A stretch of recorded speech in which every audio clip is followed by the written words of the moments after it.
Ada perasaan guilty di hati. Kadang-kadang ini yang menghantui pada malam hari. Kasihanilah aku dan dengarkanlah doaku. Kalau ada sesuatu di dalam jiwa Anda belum dibereskan, jangan ditutupi dengan macam-macam yang lain. Cepat selesaikan di hadapan Tuhan. Kalau Anda merasa bersalah tentang sesuatu, cari hadirat Allah, masuk ke ruang doa, gak perlu jam-jaman, 15 menit pun jadi. Kalau Anda belum subscribe di channel ini, segera supaya Anda bisa mengikuti terus rema-rema dari Roh Kudus ya. Mazmur pasal yang keempat, ayat 1-9 saya baca semua dulu. Doa pada malam hari. Ini Mazmur untuk orang yang susah tidur. Untuk pemimpin biduan ayat pertama, dengan permainan kecapi, Mazmur Daud. Apabila aku berseru, jawablah aku, kata Daud, ya Allah yang membenarkan aku. Di dalam kesesakan Engkau memberi kelegaan kepadaku. Kasihanilah aku dan dengarkanlah doaku. Hai orang-orang, berapa lama lagi kemuliaanku dinodai? Berapa lama lagi kamu mencintai yang sia-sia dan mencari kebohongan? Selah. Ketahuilah bahwa Tuhan telah memilih baginya seorang yang dikasihinya. Tuhan mendengarkan apabila aku berseru kepadanya. Biarlah kamu marah, tetapi jangan berbuat dosa. Berkata-katalah dalam hatimu di tempat tidurmu, tetapi tetaplah diam. Selah. Persembahkanlah korban yang benar dan percayalah kepada Tuhan. Banyak orang berkata, siapa yang akan memperlihatkan yang baik kepada kita? Biarlah cahaya wajah-Mu menyinari kami ya Tuhan. Engkau telah memberikan sukacita kepadaku, lebih banyak daripada mereka ketika mereka kelimpahan gandum dan anggur. Dengan tentram aku mau membaringkan diri, lalu segera tidur. Tunggu dulu ya, jangan tidur dulu, dengar khotbah dulu. Segera tidur nanti waktu pulang. Saya ulang, dengan tentram aku mau membaringkan diri lalu segera tidur. Sebab hanya Engkaulah ya Tuhan yang membiarkan aku diam dengan aman. Susah tidur itu sekarang jadi penyakit dunia. Dan tidak sedikit di antara kita yang sekali-kali alami. Tapi semakin banyak orang-orang yang gak bisa tidur itu lama sampai ketergantungan dengan obat-obatan. Sebenarnya kuncinya bukan terletak pada obat-obatan itu, karena kalau berjangka panjang efek sampingnya lebih bahaya. Tanya dokter sendiri, Anda akan tahu. Sebenarnya kalau kita bisa mengerti intisari dari Mazmur pasal 4 ini, kita akan bebas merdeka. Karena firman Tuhan itu memerdekakan. Daud saat itu nggak tahu kenapa, tapi Mazmur-Mazmur ini semua dicatat, digubah, ditulis sebagai lagu atas dasar true story atau sebuah kejadian dalam kehidupan penulisnya. Daud pasti sedang di dalam tekanan, di dalam masalah. Paling tidak di salah satu ayat yang kita baca, dia kena fitnah. Itu kayak di hati itu bahasa Ibraninya keki. Kayak kesel gitu. Hatinya itu mangkel, kata orang Surabaya. Kayak hatinya itu gak terima. Apa saja bisa jadi kepikiran. Hati-hati, hatimu bisa tertusuk panah api si jahat. Sedangkan kita tahu dalam Mazmur 127, Tuhan memberikan tidur kepada orang yang dia cintai.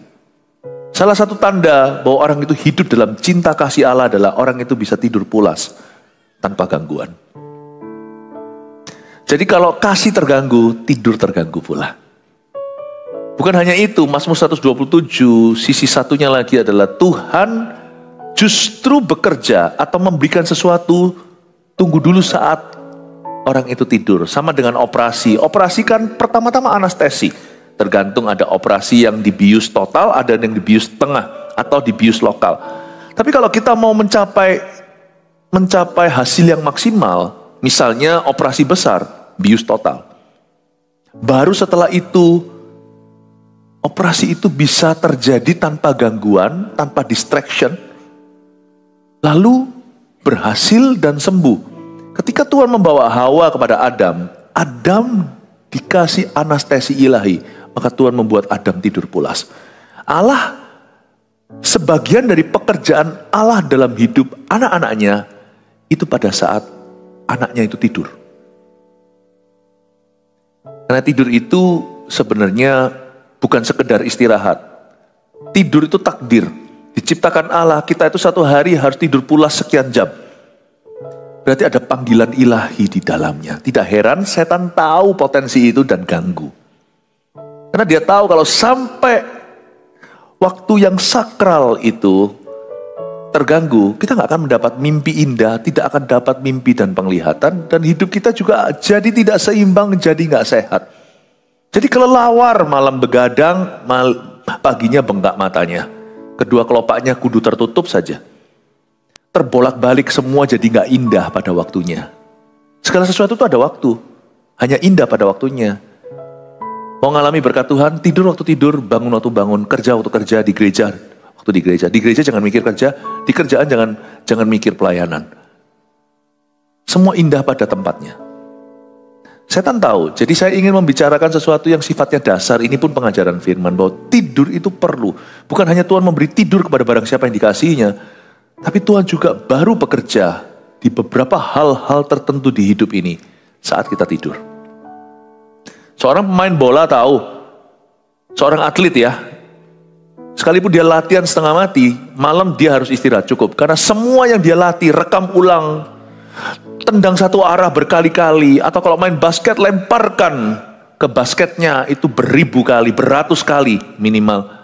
Itu semua percuma kalau kita kurang tidur. Waktu tidur itulah, itu baru mendarah daging. Apa yang kita latih tadi itu baru meresapi. Sehingga jadi refleks-refleks. Menjadi refleks-refleks yang spontan. Bahkan kadang-kadang seorang atlet, saya pecinta basket soalnya, nggak usah lihat gitu aja, langsung masuk seperti Steph Curry. Itu karena istirahat.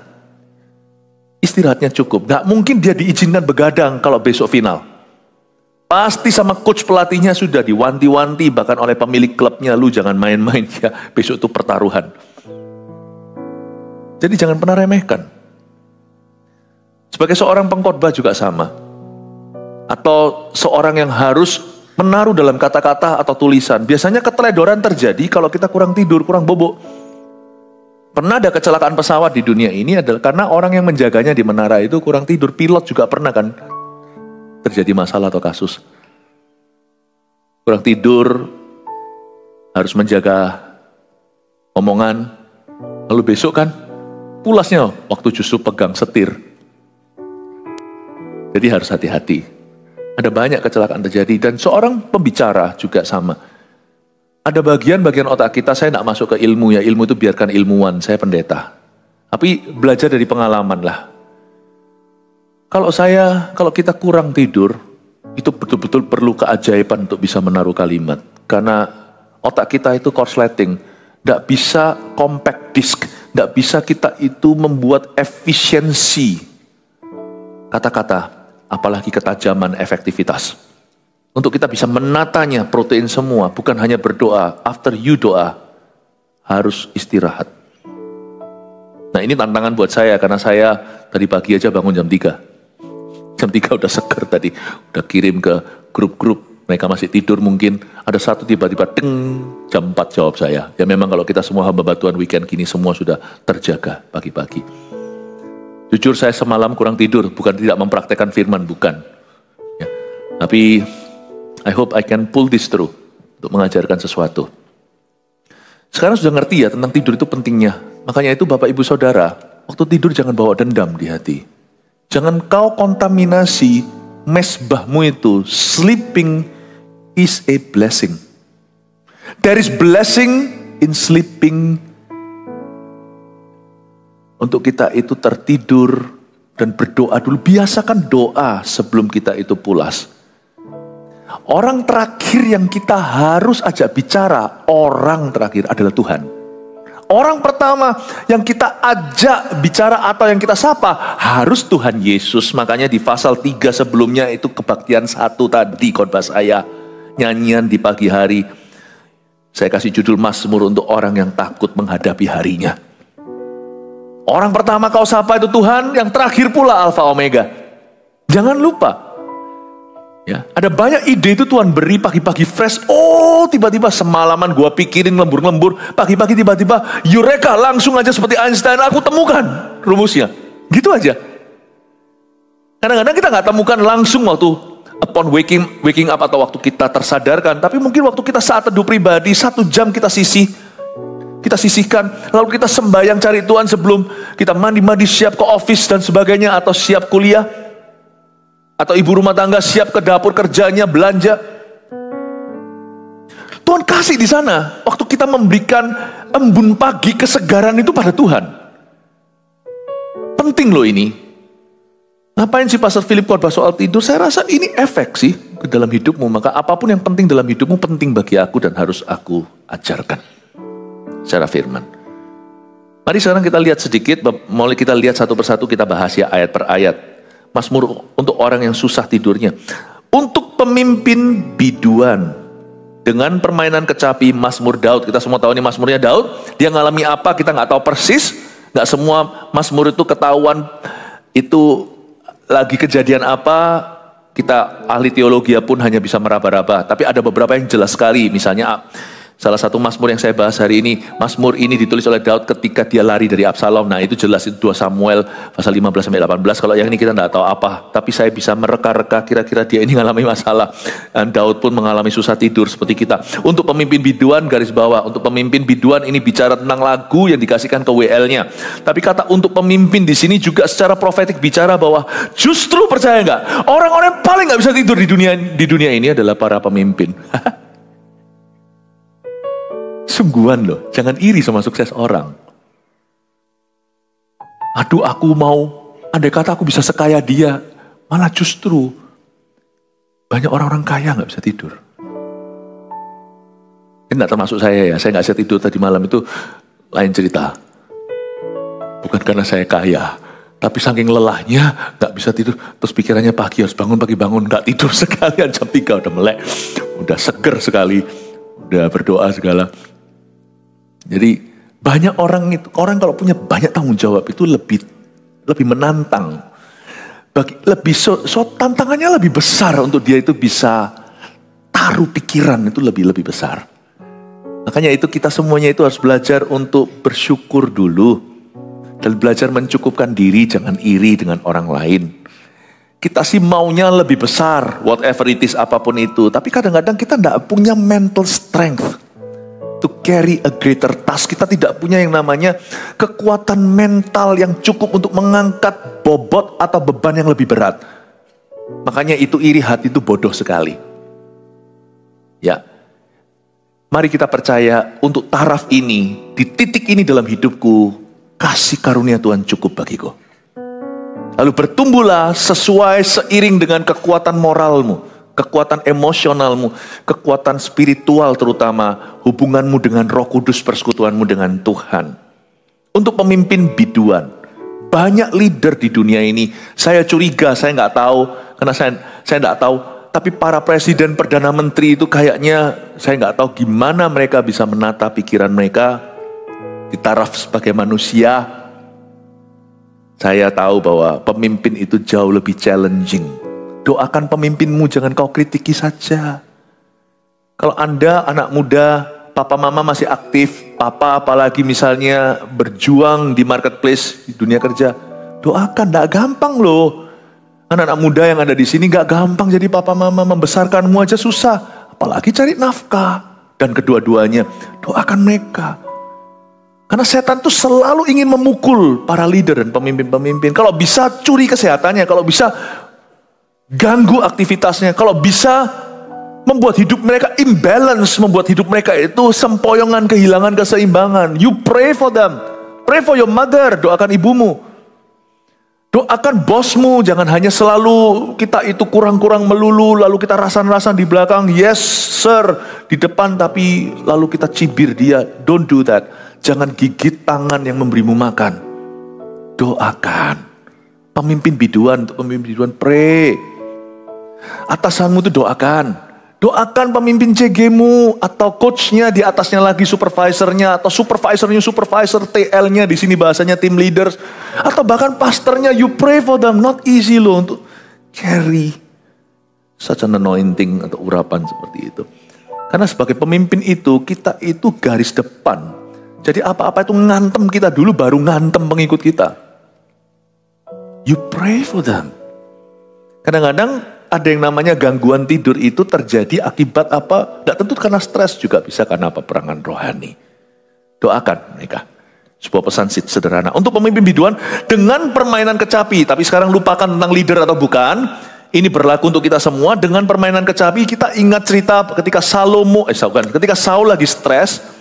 Kalau Saul itu masalah dosa, pemberontakan terhadap Allah. Jadi dia itu diganggu roh jahat, salahnya sendiri memang. Tetapi puji Tuhan ada seorang pemain kecapi yang masih muda, laki-laki namanya Daud. Kemerah-merahan dia. Tapi setiap kali dia mainkan kecapi, roh itu mundur dari Saul, roh-roh jahat itu. Jadi bagi Anda yang merasa susah tidur sekali-kali atau justru sekarang sudah jadi kebiasaan insomnia dan pakai obat-obatan, dengarkan firman ini. Ada hikmat dalam perkataan yang akan keluar dari mulut saya. Dengan permainan kecapi, tahukah bahwa Mazmur itu healing music? Why don't you try yang namanya terapi pujian? Memuji Tuhan. Saya itu pernah depresi. Jangan pernah kita remehkan anak muda itu tahu apa. Anak muda itu dunianya kan muda. Kita ini loh, orang-orang tua ini yang lebih kompleks. Nggak tentu loh. Anak muda itu menghadapi tantangan zaman. Dan tambah lama bumi ini semakin tua, semakin zaman edan. Jadi kita harus mendoakan anak-anak kita. Jangan hanya tuduh-tuduh mereka. Jangan remehkan mereka. Meskipun mereka belum bekerja, belum punya tanggung jawab sebesar Anda, tapi di zaman kita muda, gak seperti mereka hari ini. Zaman saya muda dulu itu belum ada pelangi. Oh, pelangi ada yang ada di atas sana. Pelangi LGBT.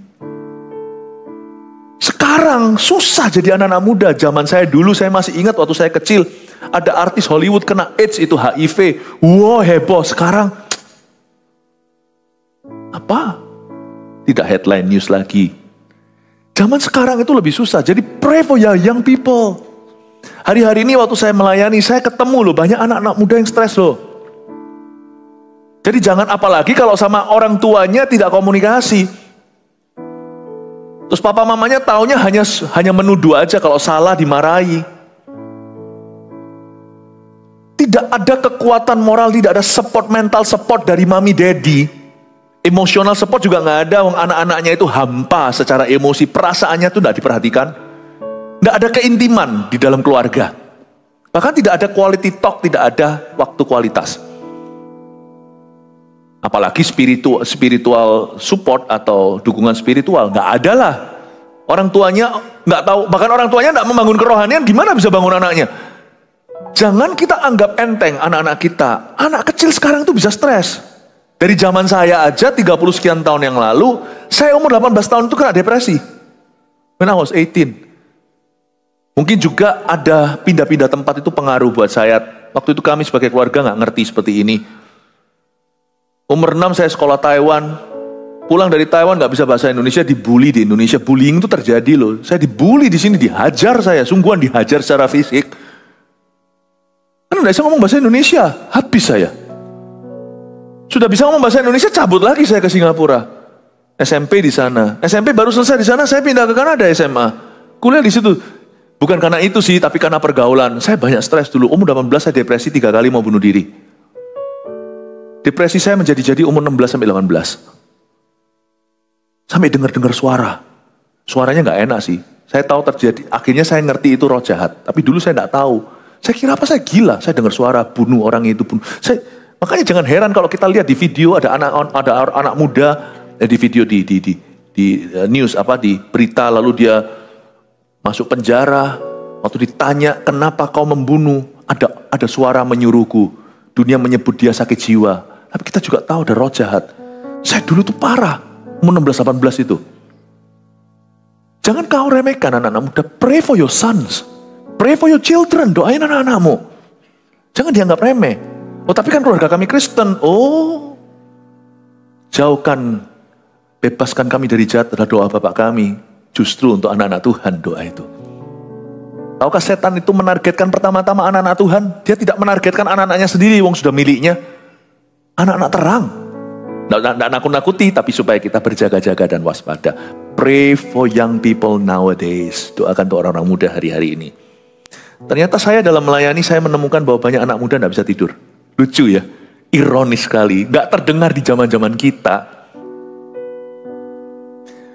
Saya sarankan muda tua kalau kita ngalami pergumulan ini, terapi pujian itu apa? permainan kecapi itu nggak harus alat musiknya kecapi beneran, tetapi sering mendengar puji-pujian. Bahkan kalau bisa suka memuji Tuhan, itu luar biasa efeknya. Saya bebas, itu umur 18 tahun. Itu waktu saya bertobat lahir baru di Kanada, itu saya denger lagu-lagu misalnya Pak William Countu, ya kan? Pastor Robert Lea, itu lagu-lagu zaman dulu tuh hit sekali di antara gereja-gereja karismatik. Yang saya dengarkan itu. Makanya sampai sekarang Anda ngerti kenapa lagu-lagu saya jadul. Lagu-lagu saya itu tahun 92-an, 90s. Kenapa lagu-lagu itu berarti? Karena lagu-lagu itu yang set me free. Zaman itu ya taunya lagu itulah. Sebelum itu saya tahu lagu karena saya pernah ke gereja, tapi lebih kepada gereja yang jauh lebih tradisional. Tidak nge-flow in the spirit. Bukan permainan kecapi, artinya bukan healing music, tetapi lebih kepada kidung-kidung pujian. Apa yang dicari orang uang. Apa yang dicari orang uang, bukan Tuhan Yesus. Saya dulu waktu dengar itu ya bagus sih, itu peringatan. Tapi saya nggak ngerti, nggak ada dijelaskan. Jadi gimana? Kita harus cari Tuhan atau cari uang? Lagu-lagu kidung itu harus dijelaskan, ya kan? Kidung ada beberapa lagu itu lagu-lagu sekolah minggu ceritanya. Waktu saya nggak dijelaskan, saya bingung. Jadi lagu ini mengendorse itu, menganjurkan atau menentang itu, saya jadi nggak jelas. Saya nggak ngerti lagu-lagu pujian, belum ketemu lagu yang menjamah sampai saya lahir baru. Pas saya umur 18, waktu itu lagu-lagu itu masuk di hidupku dan saya ubah. Waktu zaman kaset tape itu loh. Saya dari lagu-lagu dulu yang Bon Jovi, lagu ya zaman-zaman itulah ya, bapak-bapak di sini, ya kan, lagu-lagu Bee Gees, lagu-lagu apa yang ini itu, lagu-lagu zaman-zaman itu New Kids on the Block, Step by Step, nggak tahu ya. Yang tahu ketahuan lah usianya. Ya, lagu-lagu itu semuanya tak ganti, semuanya kaset saya ganti. Kaset saya didominasi dengan William Countu dan Robert Lea. Dan didominasi dengan lagu-lagu yang lainnya, ini itu mulai keluar ini, album itu, album Saat Teduh zaman itu, 60 menit segalanya enak gak enak gue dengerin. Tapi itu membawa kesembuhan di dalam hidupku, sungguhan loh.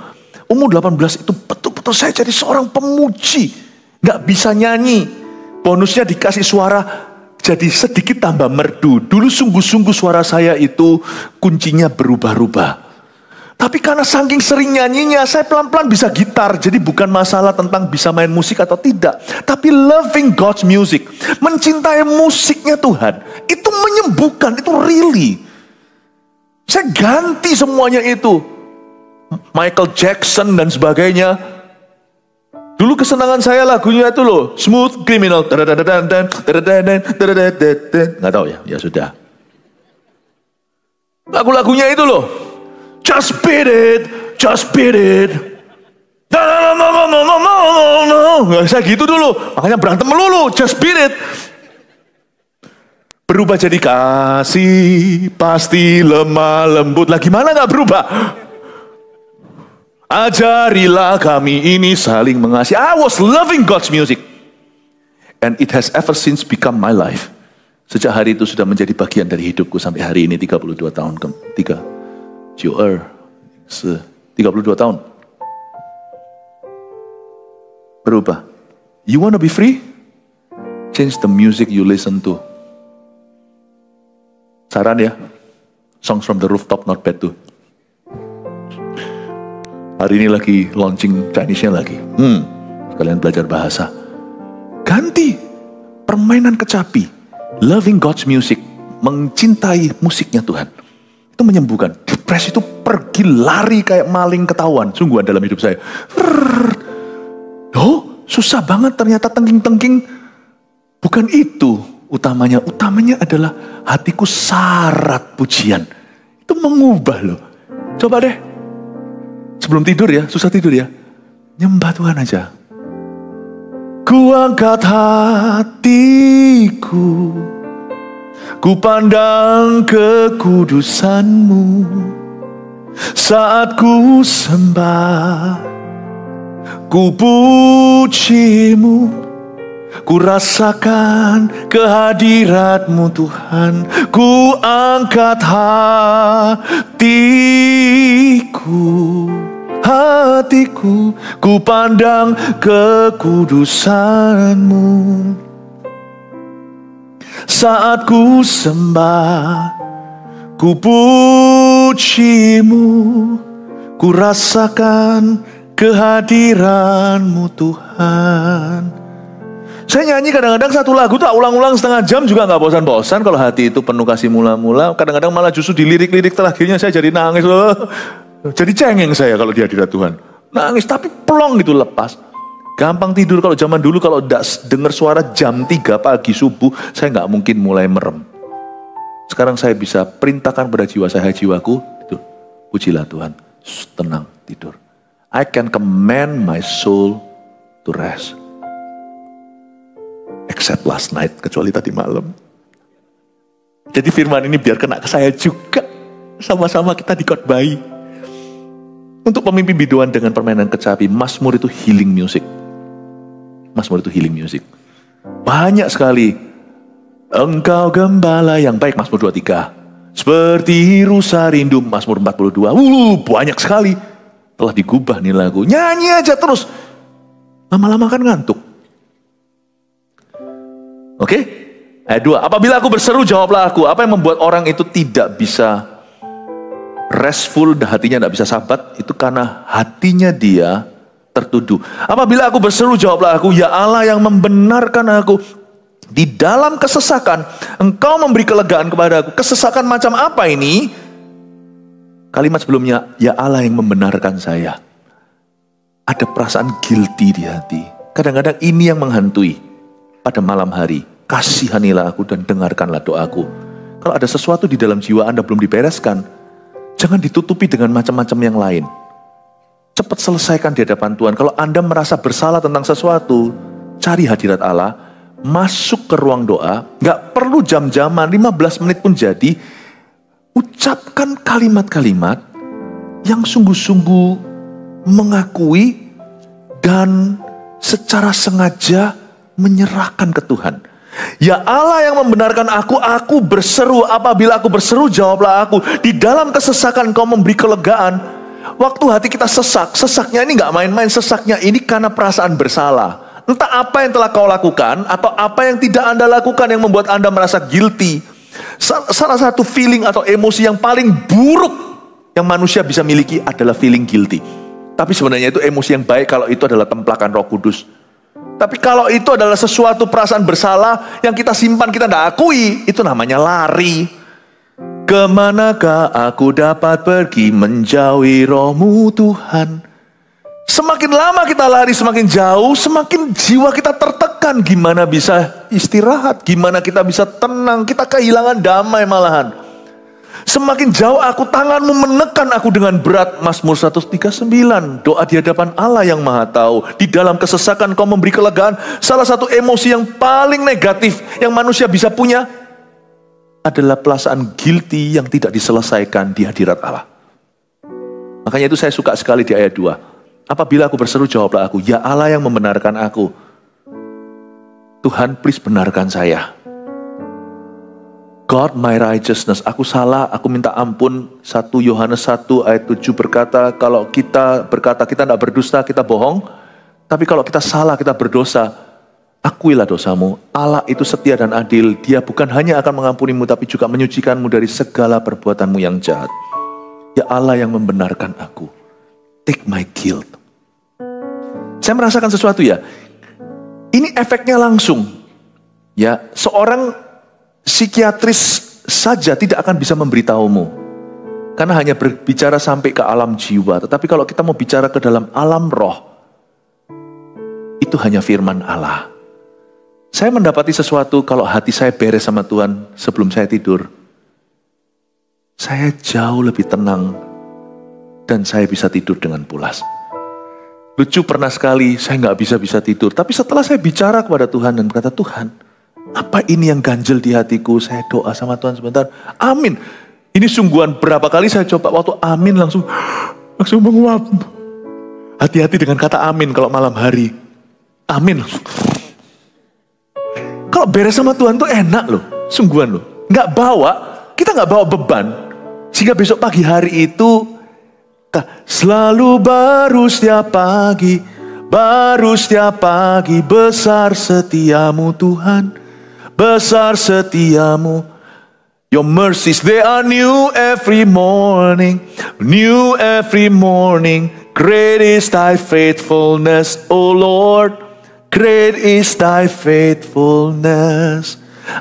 Tuhan ingin supaya setiap pagi itu baru, bukan basi. Karena itu malam hari cara kita ending, menyelesaikan hari itu, menentukan besok pagi rahmat yang kita terima.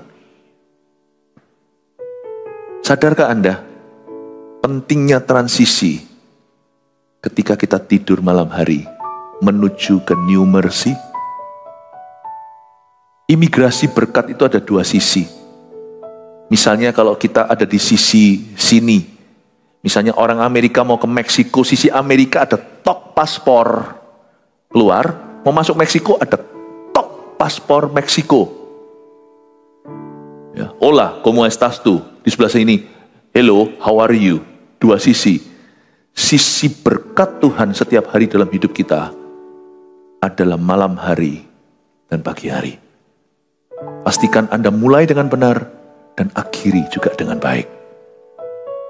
Itulah sebabnya tidak dianjurkan membawa amarah sampai ke ranjang tidurnya setelah matahari terbenam. Gimana kalau ngamuknya mulainya pukul 7 malam?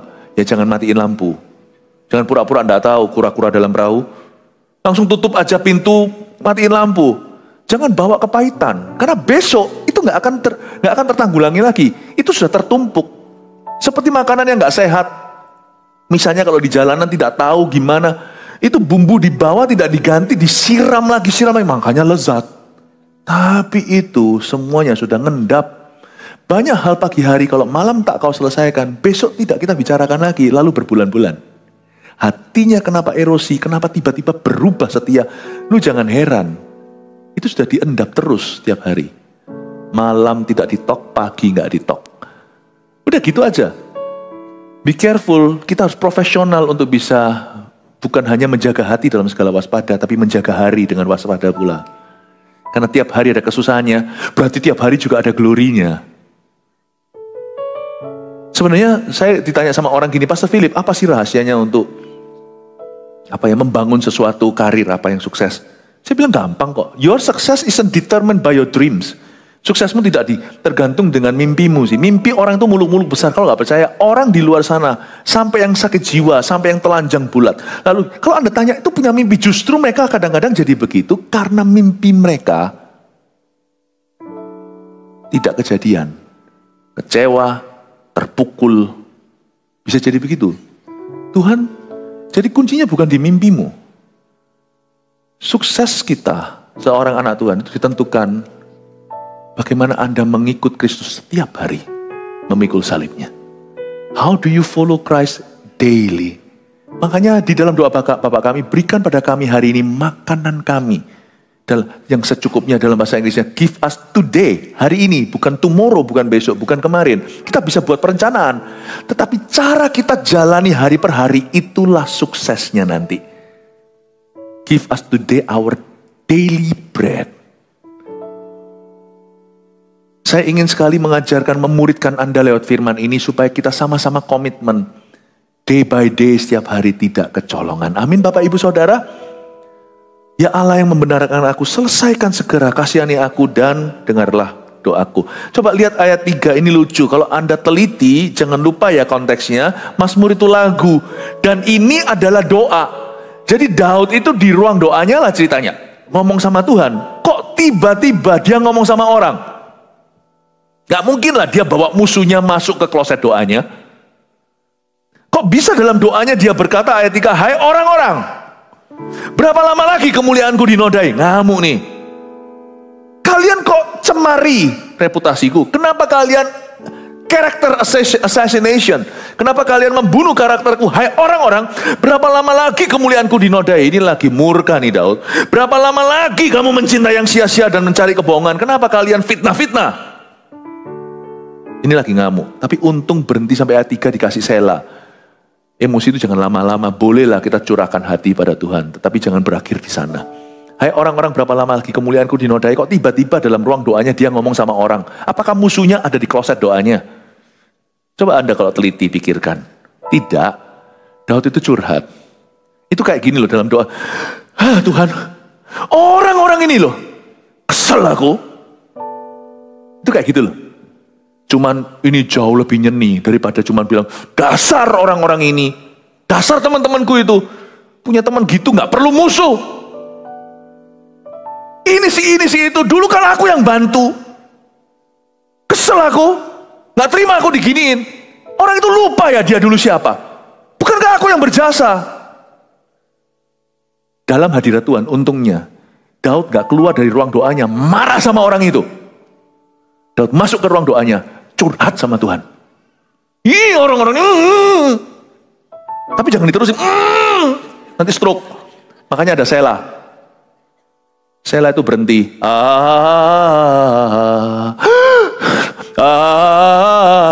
Gak ada Selah, perenang pasti tenggelam. Orang kalau renang kan gini, ini ya, ini. Itu Selah. Selah. Kalau nggak gini terus ngambang. Ngamuk itu ada batasnya. Dalam doa silakan curhat, tapi kasih satu ayat aja, jangan lebih dari itu. Kasih Selah. Ketika dia Tuhan bilang nafas dulu. Selah. Malam hari kalau ada sesuatu tidak beres, jikalau Anda hatinya masih marah, jangan tidur dulu, nyalain lampu. Kalau Anda perlu doa sendiri, menyingkirlah satu tempat, beritahu jangan diganggu dulu. Doa. Curahkan hati, lalu Selah, nafas panjang. Oke Tuhan.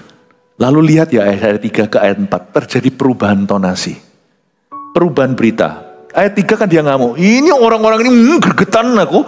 Hai orang-orang, berapa lama lagi kemuliaanku dinodai? Kok aku difitnah-fitnah? Coba lihat ayat 4. Ketahuilah. Berubah dia. Ada shift gear. Tadinya itu R, reverse. Sekarang jadi D1. Anak-anak muda sekarang mungkin tidak bisa ya. Mobil manual ya. Asik loh manual. Apalagi kalau sudah jago gitu ya. Untuk impress ceweknya gitu pakai 2 jari aja. Gigi 3, gigi 4, gigi 5. Kalian nggak tahu mungkin yang muda-muda sekarang cumannya taunya RD. N netral, P, Philip. Gitu ya. Ini terjadi perubahan gear, sadar enggak Anda?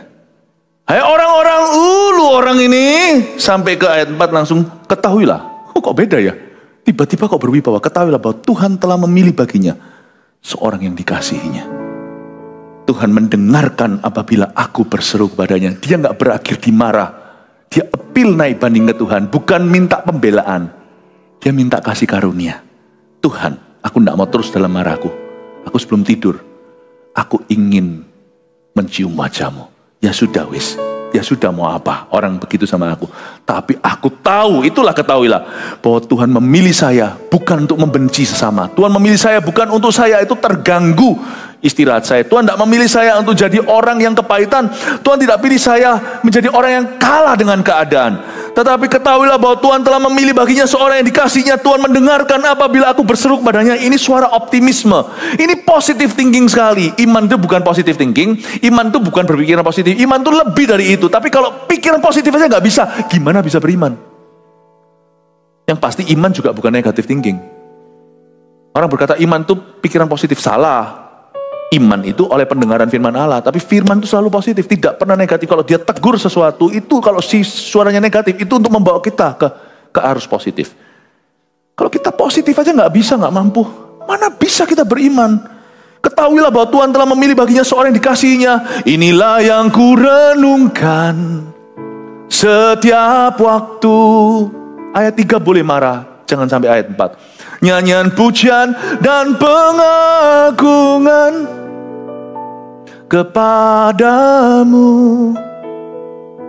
Tuhan mendengarkan apabila aku berseru kepadanya. Ya kok yakin? Dia percaya. Biarlah manis kau dengar Tuhan, manis kau dengar Tuhan, dan hatiku bersuka karenamu.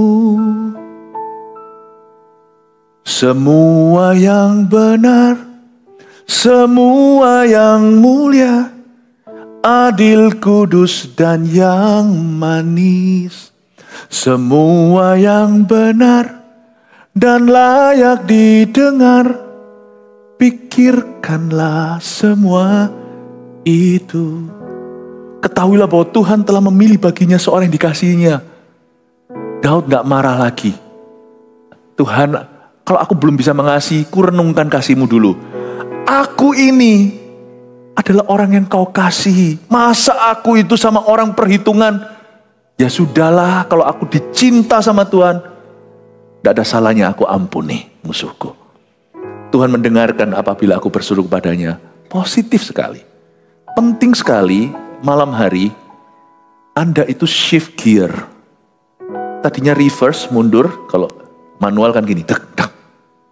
Ya, jangan lupa untuk di press dulu, bukan brake-nya pun koplinnya juga. Tapi harus berubah langsung ke maju. Gigi 1, gigi 2. Anda harus shift gear, berubah dari reverse ke D1, berubah dari manusia fokusnya kepada Allah dan janjinya. Itu ya, buat langsung sabat itu hati, sungguhan. Itu luar biasa. Shift gear, ganti gigi. Coba katakan kanan kirinya, ganti gigi. Yang diberitahu gitu tanya, gigiku ada salah apa? Maksudnya ganti gigi kendaraan hati ya. Shift gear. Lalu kita melihat sekarang, biarlah kamu marah, tetapi jangan berbuat dosa, ayat 5. Berkata-katalah dalam hatimu di tempat tidurmu, tetapi tetaplah diam. Selah. Ayat 5 itu hanyalah tambahan dalam lagunya Daud untuk merangkumkan bahwa hari ini aku belajar, hatiku kenapa tidak bisa istirahat, kenapa aku susah tidur. Ternyata aku masih ada marah sama seseorang. Tapi Tuhan ajari kalau marah boleh, jangan berbuat dosa. Berkata-kata dalam hatimu di tempat tidurmu, selesaikan di situ, tapi tetaplah diam. Selah. Ada ria, sebentar lagi Daud ngantuk. Tapi sebenarnya saya ingin Anda melihat ayat 4 lagi, saya tambahkan satu lagi protein di dalam ayat ini. Ketahuilah bahwa Tuhan telah memilih baginya seorang yang dikasihnya. Tuhan mendengarkan apabila aku berseru kepadanya. Ini yang saya sebut dengan the blessed assurance for Christian prayer. Doa orang Kristen itu punya satu kelebihan karena dipanjatkan dalam nama Kristus Yesus. Doa yang dipanjatkan demikian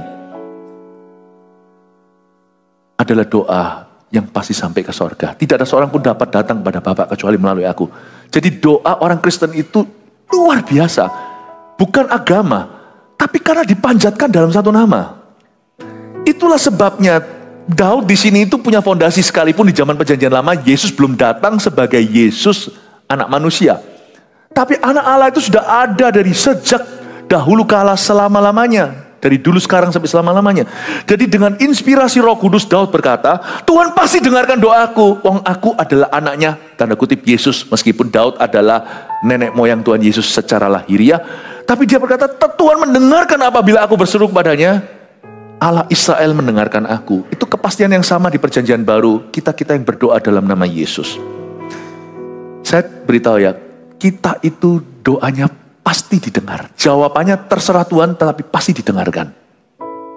Nah sekarang saya tambahkan sedikit, apa yang membuat doa tidak terdengar sekalipun Anda Kristen sekalipun. Ada beberapa hal ini yang menjadi awasan, saya tambahi protein beberapa.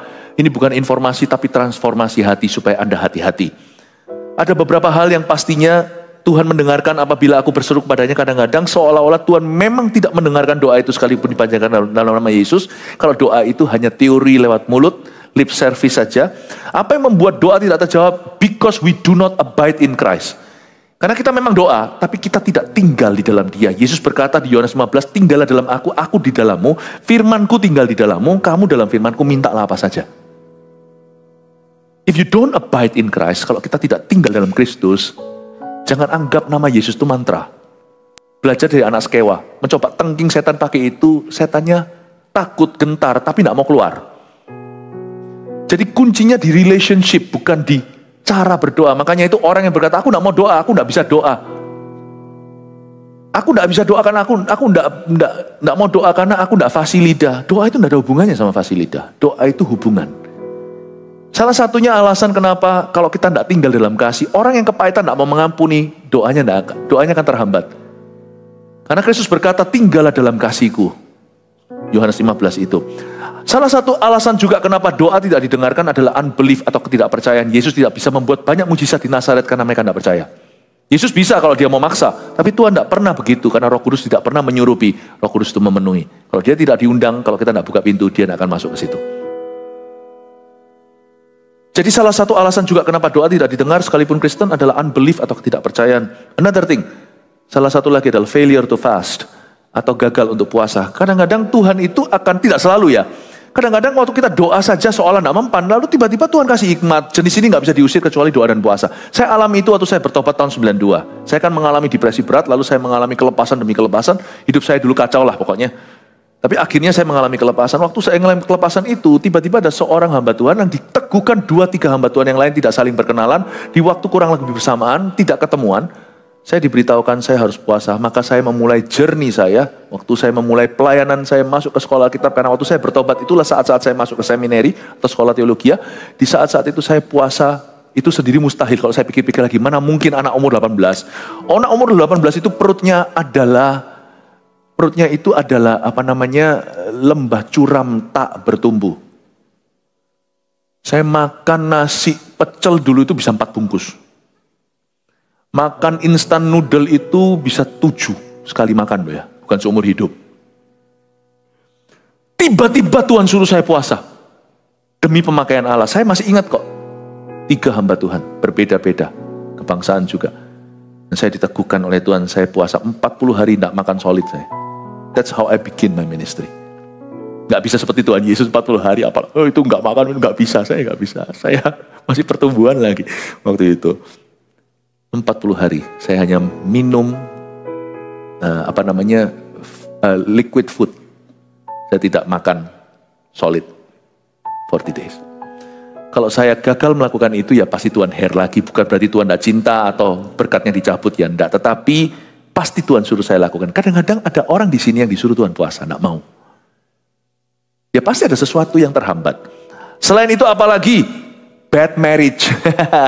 Di perjanjian baru dijelaskan, hai laki-laki, perlakukan wanitamu, istrimu dengan baik dan benar sebagai teman pewaris kehidupan supaya doamu jangan terhambat. Naikkan tangan kudus.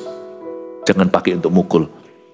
Jadi bad marriage atau pernikahan yang terganggu bisa mengganggu jawaban doamu. Apalagi unconfessed sin atau dosa yang sengaja disimpan tidak ditobati. Dan kita terus simpan di sana dalam kemunafikan, Tuhan tidak akan dengarkan doa orang itu. Dia mau teriak-teriak, tidak bedanya dengan Nabi Baal. Nggak akan didengar sama Tuhan. Oke? Selesai ya, saya lanjutkan beberapa ayat lagi, lalu kita selesai. Siapa belajar sesuatu, diberkati Tuhan. Oke, puji Tuhan ya. Sabar-sabar ikut saya akan selesaikan segera. Ayat yang ke-6, persembahkanlah korban yang benar dan percayalah kepada Tuhan. Saya suka sekali ini. Di sini Daud sudah mau tidur ini kan doa pada malam hari. Persembahkan korban yang benar dan percayalah kepada Tuhan. Belajar the art atau seni. Ini bukan seni bela diri. Ini seni untuk membuat jiwamu istirahat. Badannya akan mengikut. Persembahkan korban yang benar di atas ranjang. Waktu kita berbaring, kita bisa bicara pada jiwa kita sendiri dalam bentuk sebuah lirik lagu, atau ada suatu ayat firman, atau ada suatu statement pernyataan iman. Pernah gak? Siapa di sini pernah waktu bangun tidur, langsung tiba-tiba kita bangun itu pada sebuah lagu? Gak mungkin kan orang tidur persiapan dulu. Waktu bangun tuh lagu itu ngiang-ngiang. Misalnya lagu apa yang kita dengarkan, misalnya ya, bangun langsung kau satu penuh kasih. Nah, kita masih belum sadar. Aku tuh 1, 2, 3, 7, 9, 4, 8, 5, 6 itu nomor teleponnya siapa? Enggak, tapi kau satu penuh kasih, 2 penuh hikmat. Kadang-kadang lagu pujian cepat, kadang-kadang lagu pujian lambat. Kadang-kadang waktu kita bangun tiba-tiba, tak kusangka sejak dulu. Nah, kita bisa nyanyi. Itu ngiang-ngiang terus sepanjang hari. Itu bukan kebetulan loh. Itu Roh Kudus yang taruh di situ. Dan kadang-kadang jangan tunggu Roh Kudus taruh saja. Malam hari bicaralah kepada dirimu sendiri. Hai jiwaku, pujilah Tuhan. Nggak usah nyanyi seluruh lagu. Saya biasakan diri nyanyi cuman 1/4 lagu, cuman ngambil beberapa lirik saya ulangi. Langsung saya tidak sadar. Loh, saya sudah ketiduran. Lalu saya matikan lampu. Paham ya? Bisa lewat satu lirik, bisa lewat satu ayat. Saya ingat-ingat ayat. Saya belajar untuk merenungkan. Saya pelajari seni itu waktu berbaring itu saya bersekutu dengan Tuhan. Siapa tahu nih bukan berpikiran buruk. Suatu hari kalau tua gak bisa bangun gimana? Saya sudah punya keahlian untuk bersekutu dengan Tuhan di atas tempat tidur saya. Gak takut sakit bukan berarti imani. Kenapa? Saya cukup mahir sudahan. Waktu saya flat in my bed. Saya bisa. Otak saya itu sudah terbiasa nuruti roh saya untuk ingat ayat, ingat satu lirik, saya sudah biasa. Persembahkan korban yang benar. Ini di atas tempat tidur ini Daud ngomong ini. Percayalah kepada Tuhan. Banyak orang berkata, siapa yang akan memperlihatkan yang baik kepada kita? Biarlah cahaya wajahmu menyinari kami ya Tuhan. Engkau telah memberikan sukacita kepadaku lebih banyak daripada mereka ketika mereka kelimpahan gandum dan anggur. Sebelum ayat terakhir saya jelaskan ayat 7 dan 8. Ternyata sampai ayat 7 itu masih ada efeknya. Kata-kata manusia itu betul-betul berkuasa. Jadi hati-hati apa yang kau katakan kepada orang-orang di dalam hidupmu, terutama darah dagingmu. Hati-hati, karena itu akan mengiang. Terbukti di sini meskipun Daud sudah kayak begitu imannya, masih saja dia, bukan berarti dia balik kucing ya. Tapi kalau Anda lihat ayat ke-7, banyak orang berkata, siapa yang akan memperlihatkan yang baik kepada kita? Banyak loh Tuhan, orang-orang sekelilingku itu ngomong begini, ayo siapa yang bisa, siapa yang akan memperlihatkan yang baik kepada Daud? Nggak mungkin lah, orang itu sudah ditinggalkan semua. Tuhannya pun sudah lupa. Tapi dia berkata, biarlah cahaya wajahmu menyinari kami ya Tuhan. Ingat ya, sebelum tidur mungkin, kenapa saya biasakan mempersembahkan korban yang benar di atas tempat berbaring? Karena terkadang saya harus akui bahwa masih ada kata-kata negatif yang terngiang-ngiang. Tidak tentu kata-kata orang, kadang-kadang otak sendiri. Ketika perkataan manusia yang negatif itu terngiang-ngiang, pastikan doamu menggelegar. Yang terngiang-ngiang banyak orang berkata, mana ada orang akan memperlihatkan yang baik kepadanya. Yang menggelegar adalah, biarlah cahaya wajahmu menyinari kami ya Tuhan. Saya suka untuk membuat kata-kata negatif yang jalan-jalan, shopping di pikiran saya. Jangan sampai masuk ke hati, saya skakmat sama satu ayat. Sebelum tidur itu saya selalu bersih, I sleep clean. Karena saya punya satu ketakutan yang lugu. Bukan ketakutan juga sih, takut yang enggak sih. Kekhawatiran juga bukan, tapi concern lah ya. Ada suatu keprihatinan yang lugu. Bukan imani loh ya, karena kita nggak tahu loh ya. Kita kan sudah dengar banyak di masyarakat, tidur dia nggak bangun lagi. Kadang-kadang kalau kita tulis di kartu imigrasi, masuk negara mana, last embarkation, ya artinya airport terakhir yang kau injak di mana. Kalau Anda transitnya itu dari Singapura, tulis Singapura. Last embarkation kalau langsung dari Juanda direct kemana Malaysia, tulis Surabaya, ya kan? Kadang-kadang last embarkation sebelum surga itu bubuk loh bagi beberapa orang. Tidur nggak bangun. I always have this discipline yang sudah saya terapkan 32 tahun. When I sleep clean. Saya tidak akan bawa satu dosa yang belum saya akui. Saya tidak hutang I love you kepada keluarga saya atau I'm sorry. Never. Dan saya tidur dengan suatu conscience bersih, tidak ada yang saya tangguhkan. Kalau Tuhan suruh saya hari ini injili siapa, saya tidak mau hutang darah. Besok kalau nggak bangun gimana, bukan imani begitu. I sleep clean every night. Tiap malam. Kenapa orang wanita itu sangat disiplin loh, terus terang loh ya. Yang bersihan, selalu cleansing dulu. Make upnya dicopot. Kecuali make upnya memang cuma pasangan gini. Tapi kalau make up itu ditaburkan, dicat gitu segalanya harus dibersihin. Kenapa? Supaya nggak jerawat dan sebagainya. Kenapa kita gosok gigi kita tapi nggak gosok hati kita? Gosok gigi, kumur lagi, floss lagi, pastikan bersih di semua sela-selanya supaya tidak jadi karang gigi. Tapi why not hati? I sleep clean, saya cleansing hati. Saya nggak pakai makeup, ngapain cleansing muka? Saya sikat hati saya bersih. I sleep clean karena saya nggak tahu kapan saya nggak bangun. Jangan sampai last embarkation, sampai di sana, lo tidurmu kotor. You don't sleep pretty, you sleep dirty. Saran saya ya, orang-orang yang terlibat pornografi, kalau memang sudah terjadi, jangan tidur ya, jangan berani tidur. Saya gak nakut-nakuti, berlutut dulu, tobat-tobat, ngantuk pun jaga, doa sampai minta maaf sama Tuhan. So, jangan sampai loh ya, kecapean berbuat dosa. Setelah mati ketemu Tuhan, setelah tidur ketemu Tuhan langsung. Saya gak nakut-nakuti. You better sleep clean, jangan ada kepahitan.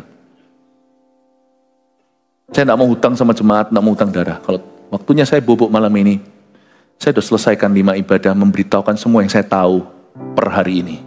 Besok saya beritahu lagi hal-hal yang saya temukan. Saya tidak akan hutang sama siapa-siapa. I sleep clean. Tahu nggak cara saya tidur seperti apa? Coba lihat saya ya, mau difoto silakan. Sungguhan, lihat ya. I sleep smiling. Saya tidur itu tersenyum.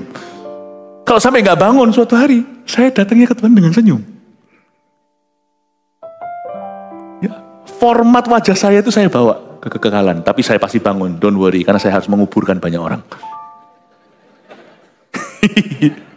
God bless you, I love you. Saya harap Anda bisa mengerti hal-hal ini. Ya, terakhir, dengan tentram aku mau membaringkan diri ayat 9. Ini bagus sekali, lalu segera tidur. Ini Daud sudah mari, sudah selesai, dia bobo sudah.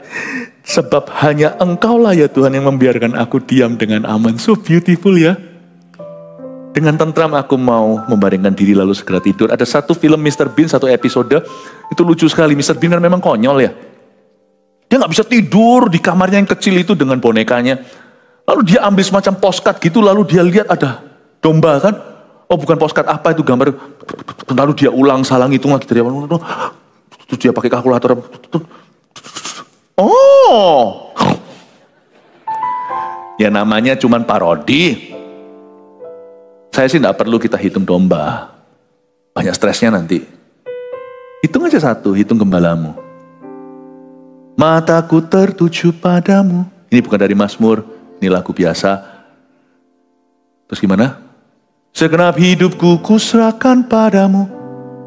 Turn your eyes upon Jesus. Look full in his wonderful face, and the things of earth will grow strangely dim in the light of his glory and grace. Terjemahnya apa?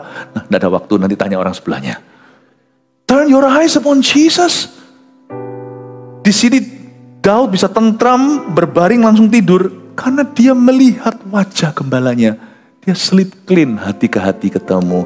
Sebab hanya Engkau Tuhan yang membiarkan aku diam dengan tentram. 3 poin ini, bawa pulang ke rumah sebelum Anda tidur malam hari ini. Ya, semua yang mendengarkan ini mungkin nanti irirannya ada yang dengarkan pagi hari, no problem. Tiap malam I speak peace into your life.